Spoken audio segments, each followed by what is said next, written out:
महाभारत के बाद श्री कृष्ण द्वारका में राज कर रहे थे, लेकिन धीरे धीरे यदुवंशियों में आपसी कहल बढ़ गया। गांधारी के श्राप के कारण यदुवंशियों ने मदिरा पीकर आपस में युद्ध किया और लगभग पूरा वंश नष्ट हो गया। जब कृष्ण ने देखा कि उनका वंश समाप्त हो चुका है और समय पूरा हो गया है, तभी उन्होंने वन में जाकर तप किया और शिकारी जरा के बाण से लीला समापन किया।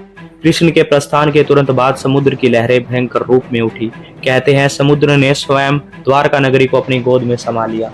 ऐसा लगता था मानो द्वारका नगरी कृष्ण के बिना जीवित नहीं रह सकती थी। देवताओं ने कहा, जैसे ही कृष्ण पृथ्वी से विदा हुए द्वारका का ध्येय पूरा हो गया। आज भी गुजरात के समुद्र तट पर द्वारका के पास अंदर प्राचीन नगरी के खंड पाए गए हैं। पुरातत्व खुदाई और समुद्री अनुसंधान में पत्थर के स्तंभ, दीवारें, मंदिरें और अन्य संरचनाएं मिली हैं, जिन्हें लोग डूबी हुई कृष्ण की द्वारका मानते। कृष्ण के जाने के बाद कलयुग का आरंभ हुआ। द्वारका का डूबना मानो संकेत था कि सतयुग और द्वापर युग की लीला समाप्त हो चुकी है और अब अधर्म का युग शुरू हो गया है। यानी भगवान श्री कृष्ण का प्रस्थान और द्वारका का डूबना दोनों साथ साथ हुए। मानो पूरी सृष्टि कह रही हो कि ये नगर केवल कृष्ण के लिए था, उनके बिना इसका अस्तित्व ही नहीं है।